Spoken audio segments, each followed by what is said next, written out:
What is up, everyone? Once again, Chevy Express 2500 2010 4.8.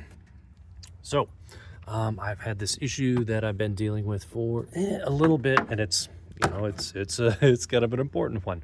It's been a bit of a slow start, meaning I hop in, I turn the key, wait a couple seconds, like maybe 1,000, 2, and then the starter will actually engage. It's not weak starting. It seems like the starter's getting plenty of amps, and so it's been a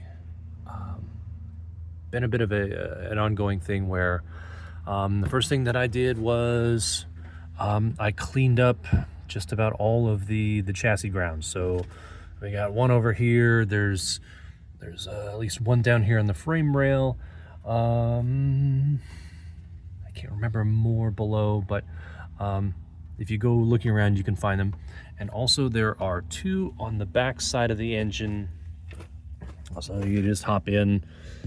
I can't see crap there. Okay, just bear with me if you have one of these vans. But you hop in, you pull the doghouse. You probably have to pull one of the seats too.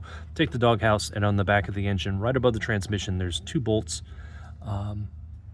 And then I took those off, cleaned them up. Also, I'm like, well, could this be the battery? So one thing that I was finding when I put my tester on here, clamping onto this post and this post, it was like, oh, well, it's not able to put out the watts. Like, oh, that's weird. So I cleaned the hell out of those. And then I took the battery out and just put the clamps onto the battery itself. And that was actually testing out fine. Like, okay, all right, so it's not getting enough amps through these connections. So then I use my little terminal tool, and then I really don't like these thread-in side posts. But again, I cleaned up the brass things, and then I also cleaned out the holes on the side too. And then I put it back together. After doing that, it had one strong start, no delay.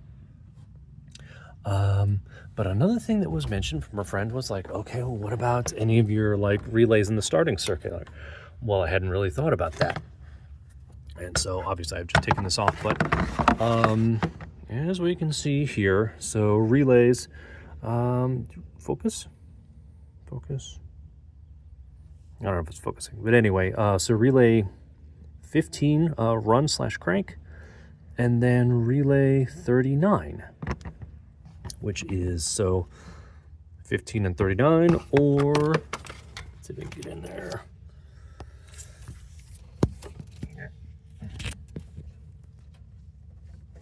Okay, yep, 15 and 39. And those are the ones that have the GM marking, not the Omron.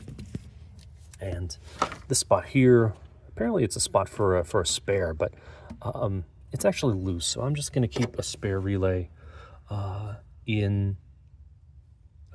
just in a glove box, or actually I don't have a glove box, my little toolkit. Which is another thing that I just thought of, is I had a hell of a time actually. Maybe not a hell of a time, but it took me longer than I would have hoped. Let's get back here. Like, well, what is the relay number? It's like, okay, checking down Omron, and then pulling from, I think it's like a GM parts or something, and also like cross-referencing parts. Like, okay, well, the original part number for that relay has been revised a couple times, and now, so this is the one I got. So it's 135-00126. And so that's a compatible relay, and I just bought this off Rock Auto for like, not too much, like $7-8 each.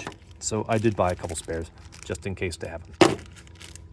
But putting all that back together, took it for a drive, and once again, another strong start. So hopefully it does not come back, and I'm just going to leave this video up for if anyone is searching for like Chevy Express slow crank or something to that effect. Maybe they can find it. Maybe they can give you a little bit of help, or at least things to walk down the checklist of just trying to sort of an issue, which is not completely random, but frequent enough that it would reduce confidence in your vehicle, because you'll never know if it just one day might not start up, which I planned to drive it one day. I hopped in the morning, like, okay, it's not turning over. All right, well, I guess I'll drive the car. And, that's one of the things that would really put a damper on wanting to take road trips is, you just can't count on it. So I hate unreliable vehicles. Hopefully this solves it. Anyway, if the video is still up, I think it means good things.